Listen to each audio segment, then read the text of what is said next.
तो मैंने जो अपने सारे प्रपोज़ल बनाए थे वो 11 से 12 पेजों में बनाए थे। अगर आप चाहें तो इसको 13 भी कर सकते हैं, 14 भी कर सकते हैं। लेकिन कोशिश करना ज़्यादा बड़ा ना हो वो प्रपोज़ल, जितना हो सकता है उसको एक बेसिक स्टैंडर्ड में ही फिक्स करने की कोशिश करें, यानी कि आप 10 से 11 और 12 इतने ही पेजों में रखें तो वो ज़्यादा अच्छा लगता है। आपको छोटा-छोटा ब्रीफ मैं बता देती हूँ कि जो मैंने अभी पॉइंट्स बताए थे उनके अंदर-अंदर क्या डाला जाता है। शोध समीक्षा, जिसमें आप बताते हैं कि मैंने जो ये टॉपिक लिया है उस पर अभी तक कार्य नहीं किया गया है, या पूर्ण रूप से नवीन है। साहित्य सर्वेक्षण यानी कि आप इतनी यूनिवर्सिटीज़ में जाकर आपने विज़िट किया है और ये फाइंड किया है कि हाँ, ये जो टॉपिक है बिल्कुल न्यू है और कार्य करने की इस पर नीड है अब।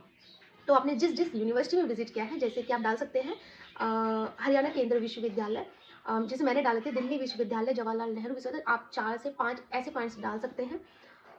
शोध कार्य का उद्देश्य, जिसमें आप उनके जो ऑब्जेक्टिव है वो बताओगे कि इसमें उद्देश्य क्या है, आप इसमें फाइंड क्या करोगे। ग्रामीण जीवन है तो उसमें उद्देश्य है, उनकी समस्याएं हैं, किस तरह से लोग रहते हैं, वातावरण क्या होते हैं, सब बताओगे। आवश्यकता और महत्व क्या है। आवश्यकता यही है कि इस पर भी कार्य नहीं किया गया है। महत्व यही है कि हिंदी साहित्य में मेरा जो ये टॉपिक है, सॉरी, जो मेरा रिसर्च है, ये एक सहायक योगदान देगा। ओके। अनुसंधान प्रविधि, जिसको मेथोडोलॉजी बोलते हैं इंग्लिश में, उसमें आपको कॉमन एक दो कॉमन होते हैं, जैसे कि साक्षात्कार हो गया और विश्लेषण और व्याख्यात्मक, ये कॉमन हो जाते हैं। इसमें आप किसी में भी डाल सकते हैं, जैसे कि मैंने डाला था साक्षात्कार है, समीक्षात्मक है, विश्लेषणात्मक और व्याख्यात्मक प्रविधि है, विचारात्मक और समाजशास्त्री, ये सारे डाल सकते हैं। इसके साथ ही आप इसमें पत्र पत्रिका, समाचार पत्र, इंटरनेट और शोध गंगा, ये सारे आप उसमें डाल सकते हैं कि हमने यहाँ से अपने इस टॉपिक को पूर्ण करने में मदद ली है। शोध कार्य की सीमाएं, जिसमें आप बताओगे कि जैसे कि आपने गोदान में ग्रामीण जीवन चूज़ किया है, तो आप उसमें बताओगे कि मैं सिर्फ गोदान तक ही उस कार्य को रखूँगा, इसके बियॉन्ड मैं जाने की कोशिश नहीं करूँगा। वो इसलिए ताकि आपका जो कार्य है वो सीमित समय में पूर्ण हो और उसमें बिखराव ना हो, ठीक है।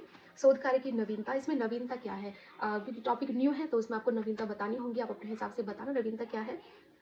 और शोध कार्य के प्रश्न, आप उसमें कौन-कौन से प्रश्न, यानी कि उसके क्वेश्चंस के आंसर फाइंड करोगे, आपको ये बताना है। ग्रामीण जीवन है तो उसमें आप ग्रामीण जीवन का सौहार्दपूर्ण वातावरण की आप प्रश्न डाल सकते हैं, उनका सौहार्दपूर्ण वातावरण को जानना, उनकी मानसिकता और जैसे कि शिक्षा जान सकते हैं, लिटरेसी रेट क्या है वहाँ पे ग्रामीण जीवन का, ये प्रश्न आप डाल सकते हैं।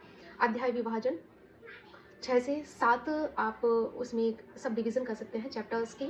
और सबसे पहले प्रथम अध्याय विभाजन जो होता है, जैसे कि आपका गोधन उपन्यास है तो फर्स्ट आप होगा अध्याय होगा, उसमें आप डालना कि